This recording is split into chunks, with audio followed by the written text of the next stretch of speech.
Hello and welcome back to Battle Force instructional video. We've just covered the movement phase, and now we're progressing into the action phase. So the action phase is probably going to be the one area where people have a little bit, not a problem, but this is the one that confuses you. If you're going to get lost, this is where it's at.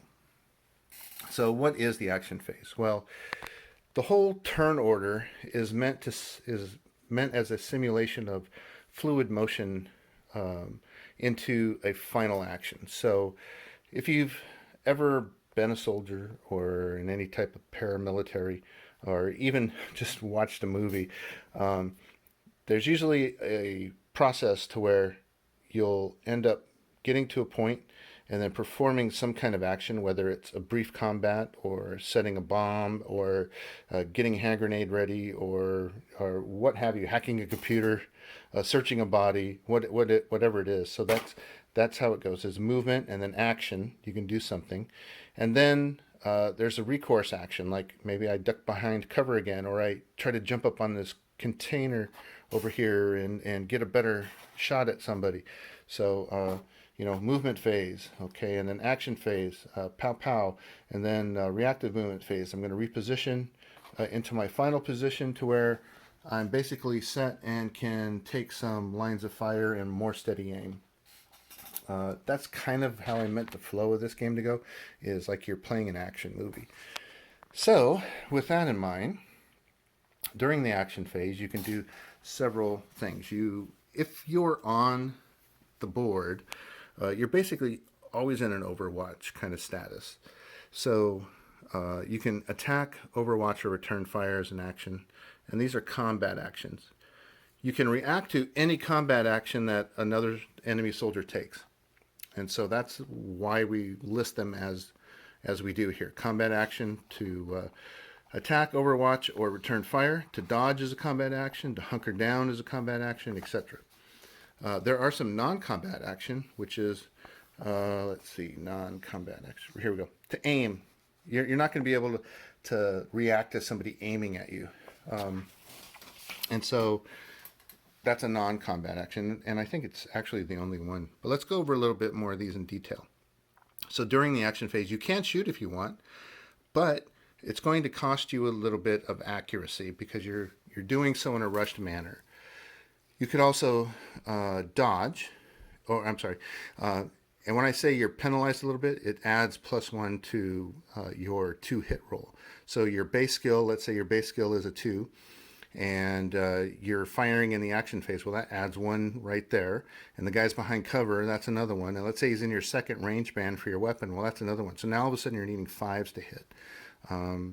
There are often better things to do than fight in the action phase, but sometimes you just got to. So what are some of the other things you can do? Well, you can dodge, and that's a out of turn 3-inch movement. And when I say out of turn, I don't mean you go before the other guy. I mean it's out of phase. So you get to, instead of only moving in the movement phase, you can actually take another type of move, which is a 3-inch dodge. Again, that's a combat action, so you can either reactively dodge if someone's aiming at you, or you could just dodge to try to get 3 inches of movement. Regardless, you can either be reacted to or act upon that. And I don't mean to confuse you, but what that means is, let's say I want to take the dodge action. So I say, it's my turn, I'm going to dodge 3 inches. This guy can react to me. He could attempt to shoot me first before I get a chance to dodge.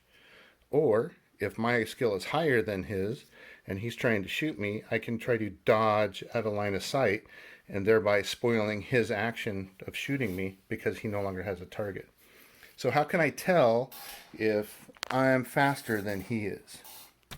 Well, this is the complicated part of the base of the action phase. So every model has a base action score, and then they modify that score through the purchase of equipment and training.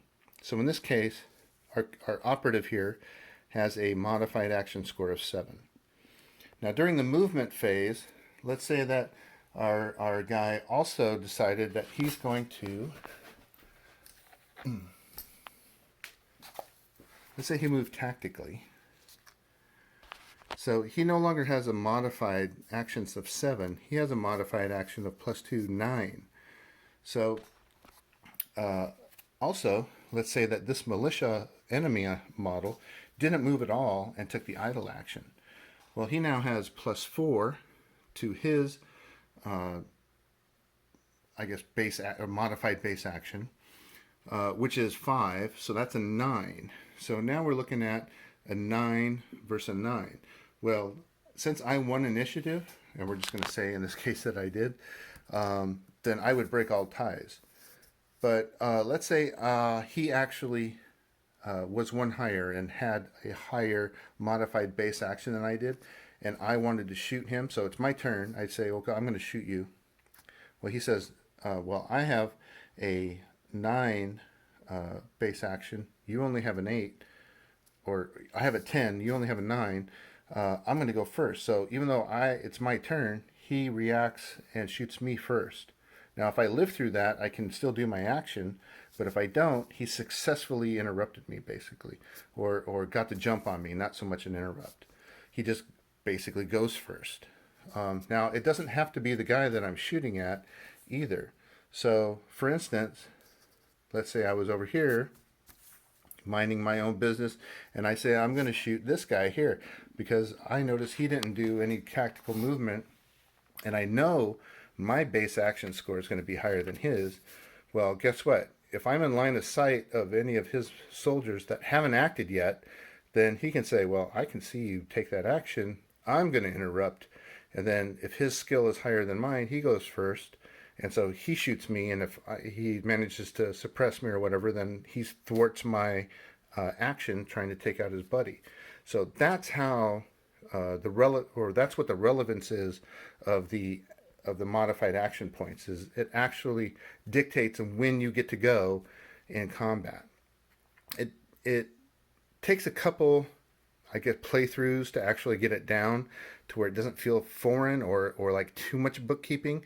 You tend to, if you use the tokens that come in the book, you'll start recognizing them, say like, and doing math in your head as you're moving. Because think of this game or this phase more like that game XCOM or one of those 4-buys where it's like if I do this, then he'll do that, and then that means I'll do this, and then he'll do that. I mean, it can get to where you can math just about most of it out as far as who's going to activate first, and then rely on the randomness of the dice roll to see if your plan actually works out.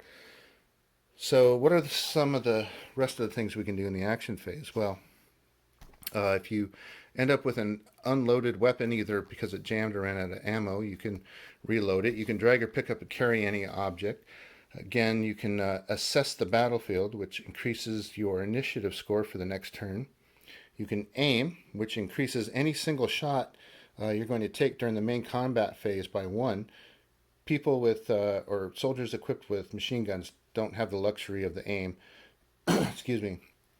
It's restricted to a single shot. You can also embark in disembarked vehicles only during the action phase, unless you're thrown from them or are suppressed and have to leave them. And then you can do any skill action that you can think of, basically, or that is dictated by the narrative campaign. You can launch your drones. You can try to disarm a bomb. You can hack a computer. You can deploy a grappling hook on top of a building, search weapon crates or bodies. You can try to hotwire a car, etc., etc., etc. So that's going to be what happens during the action phase when you take a skill action.